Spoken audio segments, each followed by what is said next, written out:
Good morning to all. আজি আমি digit পাৰ্টৰ এটা অংক শিকিম। প্ৰিভিয়াছ ক্লাছত আমি এটা ডিজিট পাৰ্টৰ অংক শিকিছিলোঁ। তাৰপিছত ডিজিটৰ কনচেপ্টটো আমি বুজিছিলোঁ। ডিজিট পাৰ্টৰ পৰা সাধাৰণতে RRB, পুলিচ, এডিআৰই ইত্যাদিবোৰ এক্সামত সাধাৰণতে সকলোবোৰ এক্সামত ডিজিট পাৰ্টৰ পৰা কুৱেশ্যন অহা দেখা যায়। গতিকে মানে আমি ডিজিট পাৰ্টৰ পৰা অংকবিলাক চাম। আজি এটা ব্লক চাওঁ ডিজিট পাৰ্টৰ এটা অংক।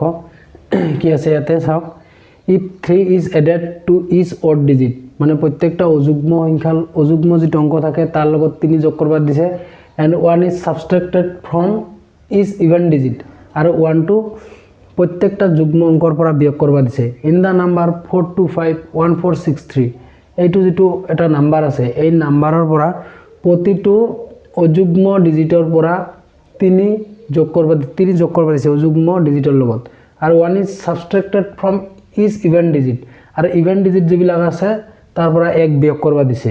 তাৰ পিছত কি কৈছে, what will be the difference between the highest and lowest digit thus from, তাৰ পিছত যেটো এটা ডিজিট গঠন হ'ব, এটা ডিজিট গঠন হ'ব, হেইটোৰ আটাইতকৈ ডাঙৰ ডিজিট আৰু সৰু ডিজিটৰ মাজত পাৰ্থক্যটো কি হেতু ওলাব দিছে। এটো চাওক, এছামিজটো চাম আমি। যদি প্ৰতিটো অযুগ্ম অংকৰ লগত হ'ব, এটো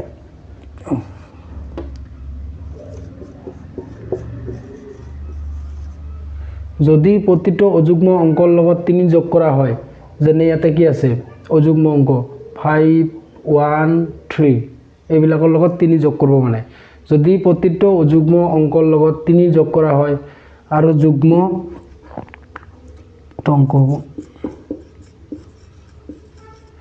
যুগ্ম অংকৰ পৰা 1 বিয়োগ কৰা হয়, মানে অযুগ্ম অংকৰ লগত 3 যোগ কৰিব আৰু যুগ্ম অংকৰ পৰা 1 বিয়োগ কৰিব। কোনটো নাম্বাৰৰ 4251463 নম্বৰৰ লগত, তেন্তে গঠন হোৱা আটাইতকৈ ডাঙৰ অংক আৰু সৰু অংকৰ মাজত পাৰ্থক্য কিমান হ'ব। বলক আমি প্ৰথমতে নাম্বাৰটো লিখি লম। কি আছিল নাম্বাৰটো, 4251463। এইটো যেটো নাম্বাৰ আছে, প্ৰথমতে কি কৈছে অযুগ্ম অংক না, অযুগ্ম অংক আমি ওলাই লম। ইয়াতে 5 1 3 কি কৈছে প্ৰথমতে, if 3 is added to each odd digit, odd digitৰ লগত 3 যোগ কৰবা দিছে।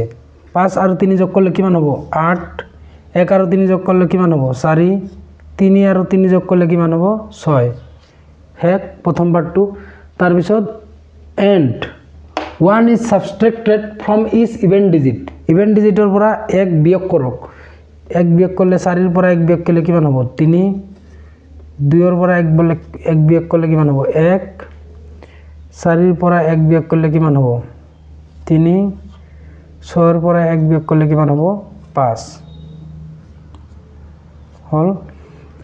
তাৰ পিছত একদম লাষ্টত চাওক কি কৈছে, what will be the difference between the highest and lowest digit thus from, highest digit কি আছে ইয়াতে 8 আৰু lowest digit 1, ইয়াৰ মাজত ডিফাৰেন্স মানে কি, ডিফাৰেন্স মানে বিয়োগ।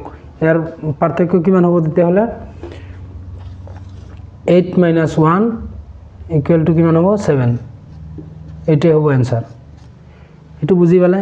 এনেকুৱা ধৰণৰ মানে বিভিন্ন কোৱেশ্চন আহিব পাৰে, যেনে ধৰক প্ৰথমতে ডিভাইড কৰবা দিছে, সাবট্ৰেক্ট কৰবা দিছে, কিছুমানত এড কৰবা দিব পাৰে, বা এনেকে মাল্টিপ্লাই কৰবা দিব পাৰে। যি দিয়ক নিদিয়ক কিয় আমাৰ প্যাটাৰ্নটো এনেদৰে কৰা যাব। প্ৰথমতে নাম্বাৰটো লিখি ল'ব, তাৰ পিছত যি কৰিব দেই কৰিব। ধন্যবাদ।